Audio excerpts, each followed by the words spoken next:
Hi to all, this is Shekhar. Welcome to my channel. So today we are going to discuss about the most important topic, that is what is the 10 golden rules for before applying personal loan we should know. At least if you know these details, it may be helpful to a lot. Yeah, let's start our show. Now, before going to discuss of the 10 golden rules before applying personal loan, just we have to know what is the personal loan. See here, according to me and as per my knowledge, the personal loan is insecure loan. It means by taking off the minimum document from the customer, bank will provide the particular loan at a certain time. So here minimum tenure is 1 year and the maximum is 5 years. The first rule is purpose.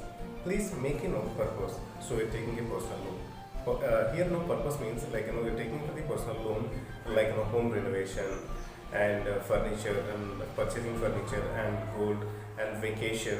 So it may be a lot of things. Please make a note. The second rule is your requirement. See here requirement is, so already you have a one idea for the purpose, right? And the second one is requirement. Please make a note requirement. How much loan amount do you require? It's maybe 1 lakh, it's maybe 2 lakh, it's maybe 3 lakh also. Plus in Google Play Store you can download the EMI calculator. So with the help of that calculator, so you come to know one of the framework. If you take 1 lakh, so what is EMI amount?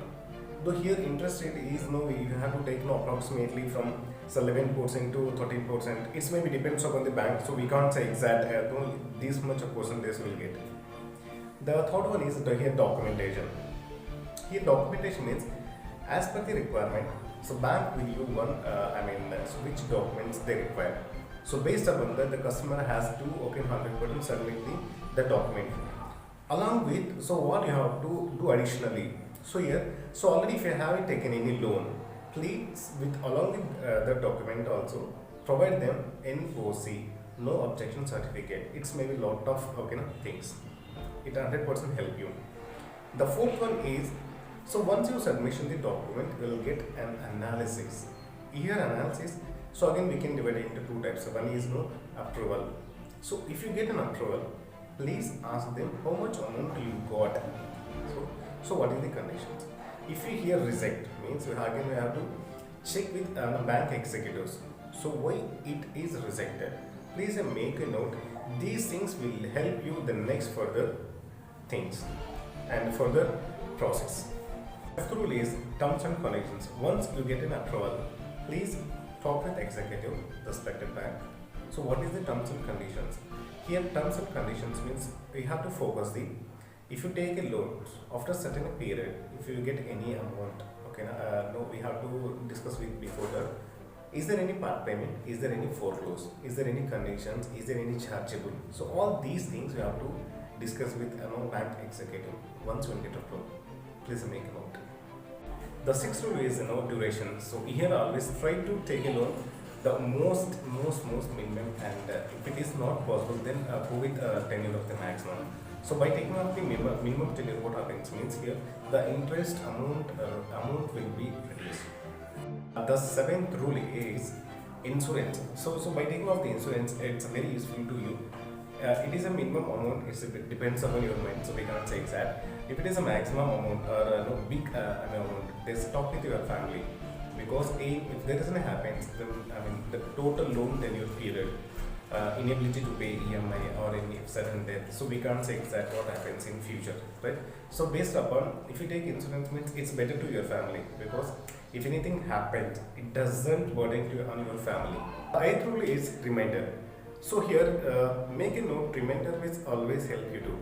So in the way of every month you have to pay EMI, right? Certain particular rate, so which is given by bank. So before that, so one day, please make or maintain minimum balance in your salary account or any easiest form account. It may help you. So it carries you, your EMI should not bounce. The ninth rule is keep in touch with bank. So already have taken loan, right? So if you keep in touch with banks, bank will update you whatever the new offers, what is the new policies, everything. So it's very benefit to you. And last but not least, usage ratio. So by applying one formula, so you come to know how much percentage already you used by taking off loans. It's very simple. total EMI divided by total net income into 100. So got 1%, right? So that much of percentage already you have used. So let's take an example. I'll explain it. Let's go. So we'll take one example here, like one particular loans and EMI. So here, if you take the personal loan, for example, customer is paying 6,500, and home loan is 10,000, and car loan is 5,400 rupees, and consumer loan 1,500. So a total EMI amount every month customer is paying 23,400. So this is the customer every month paying EMI. So here assume that the customer salary is 50,000. So see here, the customer is using 46% 80. So here whatever the system is showing 46.80. So this percentage will show you indirectly how much eligibility you are, or so what is the chance to get a loan or not. So this will decide by the bank credit managers or respected team. So not ours. Just for this is a knowledge purpose, I have given one example.